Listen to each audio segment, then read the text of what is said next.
Happiness is being in that place where you're the receiver of the right idea at the right time. Happiness is being in that place where something occurs to you at the most opportune moment. Happiness is being at the top of the stairs. You're getting ready to walk down. You don't know it, but your heel is caught in the hem of your pant leg. And you are about to take a header down the stairs. But the broader part of you knows that and gives you the inspiration to take hold of the railing. So when you go to move your foot and can't, you're stable. That's happiness. That's happiness. That's alignment. Happiness is moving in traffic and having an impulse to take this exit for no good reason other than you feel like it, or even taking it even though you didn't really mean to, because you turned your driving over to your higher power for a moment and you missed the traffic jam, or you missed the traffic congestion as a result of an accident. All kinds of things like this are happening to you all day, every day.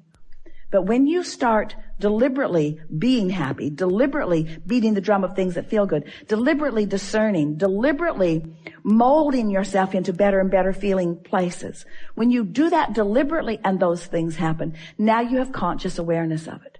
If Esther had not had that conscious conversation with Jerry in the car right before she went to her room, the bird on the porch would have just been a bird on the porch. But it wasn't just a bird on the porch. She would have missed that if she had not been vibrationally up to speed. You see what we're getting at? So much of your world wants to chalk those kinds of rendezvous, coincidences, which is incidences that cooperatively combine. They want to call them coincidences in the attitude of luck or fate or chance. They don't understand that it's cooperative components coming together. In other words, people who are looking at things like that are wanting to call them happenstance, and we want to call them creation. And so when you get clear-minded like you are, and you understand how far you've come, and you have, and you realize how powerful your desire is, and it is, and then you deliberately focus upon the strongest desire that you have, which you spoke when you first sat down here, to be happy, to be happy, to be happy, to be happy. To be happy, meaning to be in alignment, meaning to be in control of my own thoughts, meaning to be in control of my own vibration, meaning to be in vibrational concert with the source within me, meaning to be in vibrational concert with everything that I put into my vortex, meaning right here, right now, being in alignment so that I will be the interpreter, the manifester, the realizer of the best that could happen in this moment. That's happiness. This moment, and this moment, and this moment, and this moment. It's not saving up for a vacation. It's not putting up with all this stuff. It's not going to work all week long doing stuff I don't want to do so that I can get some money, so that I can finally go do something that I do want to do. Because when you get there to do what you do want to do, you're not happy because you haven't been practicing happy at work. You're not going to be happy on that vacation if you're not happy at work while you're earning the money to go on vacation. Are you? Don't you get on vacation and don't you just complain, it's too short. It's too short. I don't get to do this often enough.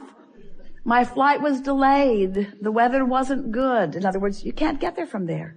You get to happy from happy. Well, Abraham, that helps a lot. So you're telling me that if I get happy, I'll be happy. Let me write that down. And if I get rich, then I'll be rich. I'll write that down too. We're saying you gotta find a little piece of it. You gotta fan the flame of it. And you gotta not keep spitting the fire out with things that don't matter. And after a while, you'll get that momentum going. And you'll feel happiness, not just sometime, but you'll be radiating it. And then when someone says to you, what are you doing? The reason that they're asking is because you've got what they want. Every single person that wants every single thing that they want, whether it's a material object or a pile of money or a circumstance, an event, a relationship, everything that everyone wants is because they believe that there is happiness in there.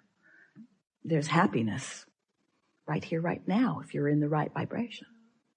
when you finally made the decision that you were going to do something different, that decision was your grid filling in. That was you having asked and asked and asked, getting the vortex going and going and going, and at a moment of little or no resistance, that determination came to you and you knew what you were going to do. Remember how clear you felt? In fact, you're still feeling sort of clear about it because you were wanting to convince us all of that turning point here and now. So turning points, you like the word turning points? Turning points are often the grid filling in with an idea that you are now ready for. It's not that the idea isn't there. It's that you're not ready for the idea. It isn't that you're not ready for the idea because you don't want it, because you do. It's because you're not ready for the idea because you're not a vibrational match to the desire. You're a vibrational match to the absence of the desire. Feel the difference? So you ready yourself for what's in your vortex by feeling better. And you feel better by leaving out the things that don't feel good and focusing on the things that do feel good. So it is this simple. Take the handful of things that feel good and just run them into the ground. Have you ever had a good joke that you just want to tell to everybody? Pretty soon you're repeating it again to the same people, and they're saying, dude, I heard that. I laughed the first 5 times. It's over for me. But you know how fun it is to get hold of something that feels good, that you can delight yourself and others with. Well, this is the same sort of thing. Get a handful of those things that are delightful to you and just play the loop again and again and again and again and again. Let it be your basis of traction. Let something that delights you be the loop that you play that keeps your grid in this high vibration so that what's in your vortex can show up now and now and now and now and now. You know it. Haven't you ever gotten into that zone, that frequency, where everywhere you turned, something good happened?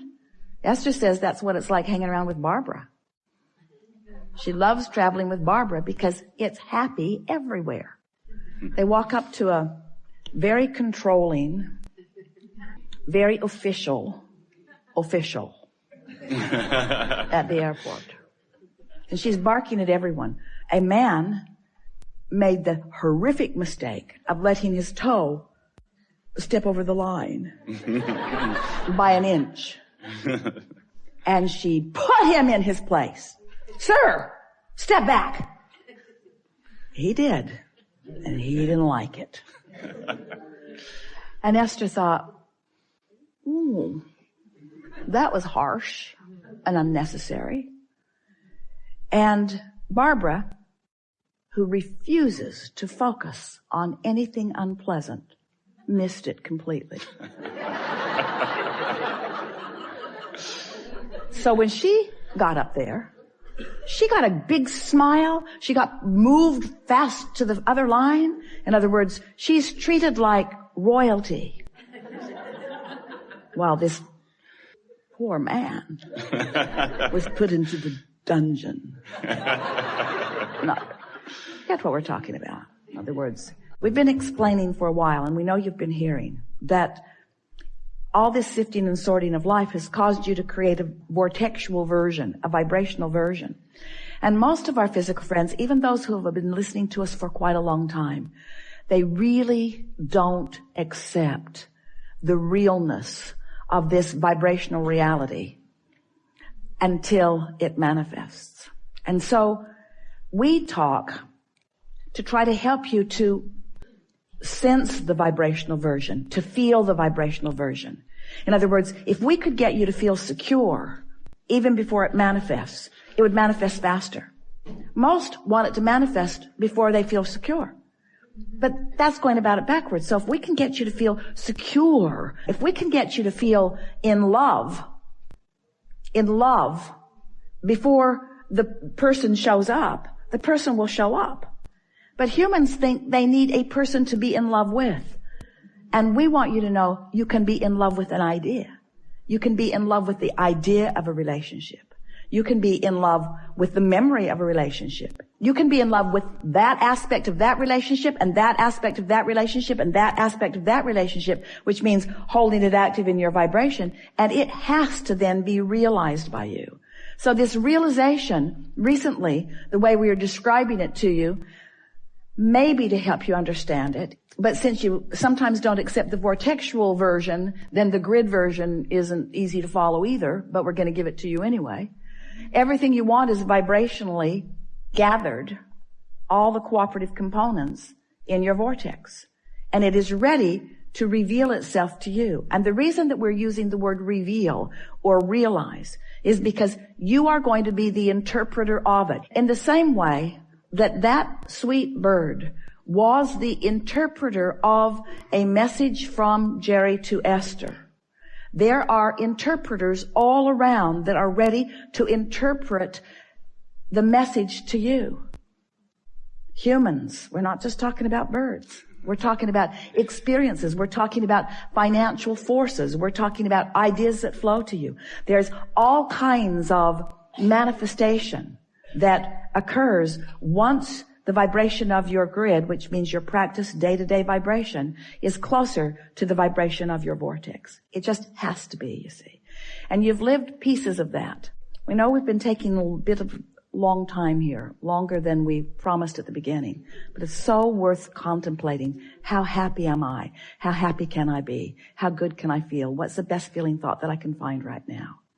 What's working in my life? What's working out?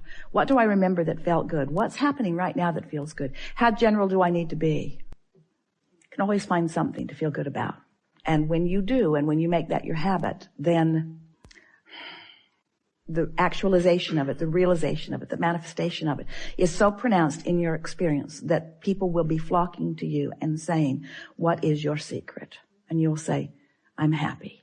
And they'll say, I know that. I can see that. That's why I'm asking you what your secret is. And you say, no, I was happy before I was happy. And they'll say, well, that doesn't make any sense at all.